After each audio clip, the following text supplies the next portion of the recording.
করেছেন। অসুস্থ ব্যক্তিকে দেখতে যাওয়ার ফজিলত কোনো একজন ফেরেশতা, দুইজন, 100 200 নয়, 1000 2000 নয়, 70,000 ফেরেশতা আপনার জন্য দোয়া করবে এবং সেই ব্যক্তির জন্য দোয়া করবে। কি দোয়া? কল্যাণের দোয়া, রহমতের দোয়া করবে। আমরা অনেক মানুষই আছি, দেখবেন পাড়া প্রতিবেশী অনেক মানুষই এরকম আছে অসুস্থ, যারা সুস্থের আশা আর নেই। কিন্তু দেখবেন অনেক মানুষই অসুস্থতার মধ্যে রয়েছে, তো মানুষের সময় হয় না যে সেই ব্যক্তিটাকে দেখতে যাবে। কিন্তু সেই ব্যক্তি যখন মারা যায় তখন কাজ ফেলে দিয়ে হলেও আমরা দাফন কাজের জন্য উপস্থিত হয়ে যাই। কিন্তু দাফনের জন্যে এতটা নেকি নেই, অবশ্যই নেকি আছে, কিন্তু এতটা নেকি নেই। কারণ 70,000 ফেরেশতা যদি আপনার জন্য দোয়া করে তাহলে সেই দোয়াটা তো কবুল হয়ে যাবে। যদি আপনি আল্লাহকে খুশি করার উদ্দেশ্যে সেই ব্যক্তিকে যদি দেখতে যান, সম্মানিত উপস্থিতি, বলতে চাচ্ছি যে সেই বিষয়টাকে গুরুত্ব দেন। যে ব্যক্তি অসুস্থ রয়েছে তাকে গিয়ে দেখতে যান, তার কাছে পাশে দাঁড়ান, মাথায় হাত রাখেন, দোয়া বলেন, আজহিল বাস রব্বিন নাস আসফি আনতা সাফি লা সিফা ইল্লা সিফাউকা সিফাআন লা ইগাদিরু সাকামা। এটাও বলতে পারেন লা বাসা তুহরুন ইনশাআল্লাহ, এটাও বলতে পারেন। কিংবা তাকে কিছু উপদেশ দিলেন, কোনো ভয় নেই, আল্লাহ চাইলে আপনাকে সুস্থ করে দিবেন। এইভাবে আপনি তাকে একটা আশা ভরসা দিবেন। আর কিছু আদব রয়েছে, অসুস্থ মানুষকে দেখতে যাওয়ার সময় কিছু আদব রয়েছে। কি আদব? সেখানে বেশি কথা বলা যাবে না, অসুস্থ ব্যক্তিকে বিরক্ত বোধ করা যাবে না, তার সাথে বেশি কথা বলা যাবে না। তাকে গিয়ে অন্তত পক্ষে কিছু কল্যাণের কথাগুলা বলবেন, আল্লাহর ভয় যেন আসে তার মধ্যে, কিছু উপদেশ দিবেন, উপদেশমূলক কিছু কথা, কিছু বাণী আল্লাহ তাআলার শোনাবেন। এর চাইতে বেশি কিছু কথা বলবেন না, তাকে পরকালের কথা স্মরণ করিয়ে দিবেন। আর বেশি কিছু কথা তাকে বলে বিরক্ত বোধ করানো যাবে না। অনেক মানুষই মা বোনদের মধ্যে বেশি হয় সেখানে গিয়ে ভিড় করে, অন্য কথা বলে, এরকম কথা বলে যে এগুলো ওষুধ ভালো হয় না, এগুলো ওষুধ ভালো হয় না। ওর সামনে যদি এই কথা বলেন তাহলে তার মনের মধ্যে কি একটা জাগবে বা কি ধরনের একটা ফিলিংস কাজ করবে, এটা কি ভেবে দেখেছেন? আপনি বুঝতে পারছেন সেই ব্যক্তি বাঁচবে না, তারপরেও আপনি তাকে কল্যাণের কথা বলুন, আশ্বাস দেন যে কোনো ভয় নাই, আল্লাহ চাইলে আপনাকে সুস্থ করে দিবেন। আর আপনি কি করেন? আল্লাহ তাআলার কাছে ক্ষমা প্রার্থনা করুন। আপনি বিগত জীবনের যে সমস্ত ভুল ভ্রান্তিগুলি আছে আল্লাহর কাছে ইস্তেগফার করুন।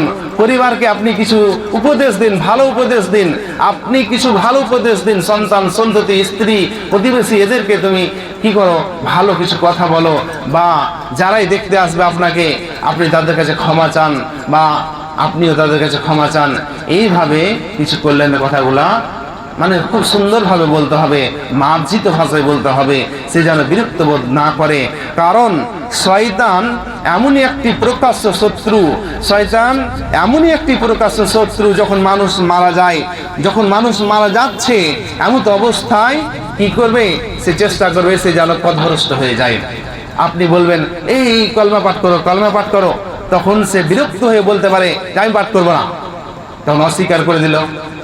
তো এই জন্য সেখানে বলা হয়েছে যে অসুস্থ ব্যক্তি বা কোনো মুমূর্ষু ব্যক্তি মারা যাচ্ছে, ওই অবস্থাতে আপনি তাকে এইভাবে বলতে পারেন না যে আপনি কালেমা পাঠ করেন, পাঠ করেন, এ কথা বলবেন না। আপনি তার কাছে আস্তে আস্তে বা সে যেন শুনতে পায়, আপনি নিজেই পাঠ করুন, তাকে এই কালেমার কথা স্মরণ করিয়ে দেন, তাকে তালকিন করুন। আপনি নিজে পাঠ করুন, আপনার পড়া দেখে তার মনে হবে যে এই অবস্থায় আমার কালেমা পাঠ করা উচিত। আর আপনি তাকে যদি বাধ্য করান, সে হতে পারে কোনো এমন মন মানসিকতা হলো যে অস্বীকার করেই বসলো যে আমি পাঠ করব না। এটা শয়তান চায়। এই জন্য আমরা কি করব? সেখানে নিজেই কালেমা পাঠ করব।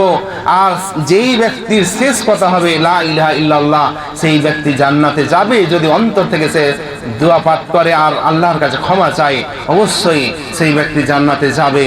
সম্মানিত উপস্থিতি, তাহলে বলছিলাম যে অসুস্থ ব্যক্তিকে দেখতে যাওয়ার জন্য আমাদের উচিত হবে সেই ব্যক্তিকে কিছু কল্যাণের কথা বলা, এইভাবে আমাদেরকে অসুস্থ ব্যক্তির খোঁজ খবর নিতে হবে। অনেক মানুষই আমরা আছি যেগুলো গুরুত্ব দিই না, আজ যাব কাল যাব, এইভাবে করতে করতে সেই ব্যক্তি মারাই গেল। হতে পারে আপনার সাথে দুটো কথাও হয়েছিল, আপনি কি করলেন, ক্ষমা চাওয়ার সুযোগটিও পেলেন না। আর ইমাম সাহেব জানাজার সময় দাঁড়িয়ে বলছে যে হ্যাঁ, আপনাদের মাঝে এই ব্যক্তি দীর্ঘদিন যাবৎ চলাফেরা করেছে, চলাফেরা করতে গিয়ে আপনাদের সাথে ভুলভ্রান্তি বা কোনো দুটো কথা হয়েছে, তো আপনারা মন থেকে ক্ষমা করে দিবেন। এই ক্ষমা কিন্তু সেই ক্ষমার মতো সেই রকম হবে না। বেঁচে থাকা অবস্থায়, জীবিত থাকা অবস্থায় আপনি যদি ক্ষমা নিতে পারেন, সেটা হচ্ছে সবচাইতে বেস্ট, কল্যাণকর হবে। কারণ সেই ব্যক্তি মৃত হয়ে মারা গেছে, সেই ব্যক্তি আপনাকে ক্ষমা করলে কিনা কি করে বুঝবেন? আপনি তো ক্ষমা করে দিলেন, কিন্তু সেই ব্যক্তি ক্ষমা করলো কিনা আপনি কি করে জানবেন? এই জন্য জীবিত অবস্থায় প্রত্যেকটা মানুষের উচিত হবে যে যা হয়েছে জীবনে আপনি আমাকে ক্ষমা করে দিবেন। কত অজান্তে মানুষে আপনি গীবত করে রেখেছেন, এটা তো আমরা সকলেই জানি।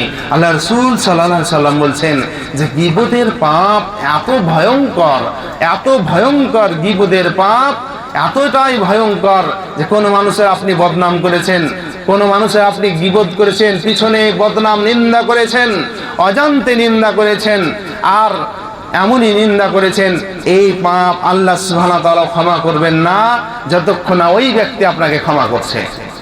এই জন্য আল্লাহ রাসূল সাল্লাল্লাহু আলাইহি ওয়াসাল্লাম বলছেন, যেই ব্যক্তির আপনি নিন্দা করেছেন, যেই ব্যক্তির আপনি বদনাম করেছেন, সেই ব্যক্তির কাছে গিয়ে আপনি ক্ষমা চান। সেই ব্যক্তিকে হাত ধরে বলুন যে হে অমুক, হে আব্দুর রহমান, আমি অজান্তে তোমার কত খারাপ কথা বলেছি জানি না, তো আজ আপনার কাছে আমি অনুতপ্ত, বা আমি নিজে অনুতপ্ত, আপনি আমাকে ক্ষমা করে দিন।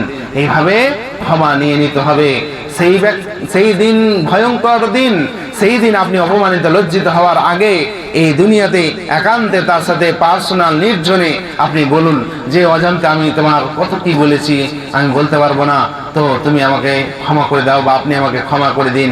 এইভাবে ক্ষমা নিয়ে নিতে হবে। এইভাবে যদি ক্ষমা নিয়ে নিতে পারেন সবচাইতে ভালো। সুতরাং বলছিলাম যে অসুস্থ ব্যক্তিকে দেখতে যাওয়ার জন্য গুরুত্ব দিন। অসুস্থ ব্যক্তিকে দেখতে যাওয়ার জন্য কি হবে? 70,000 ফেরেশতা আপনার জন্য, আমার জন্য কি করবে? দোয়া করবে। তাহলে বিষয়টি আমরা বুঝতে পারলাম যে 70,000 ফেরেশতা, একটি ফেরেশতা দোয়া করলেই তো কবুল হয়ে যাবে। 70,000 ফেরেশতা এখানে আছে, একটা ফেরেশতা দুনিয়াকে চূর্ণ বিচূর্ণ করে দিতে পারে। 70,000 ফেরেশতা আপনার জন্য দোয়া করবে, আমার জন্য দোয়া করবে, সেই ব্যক্তির জন্য দোয়া করবে। অতএব আমাদেরকে অসুস্থ ব্যক্তিকে দেখতে যেতে হবে, এদের জন্য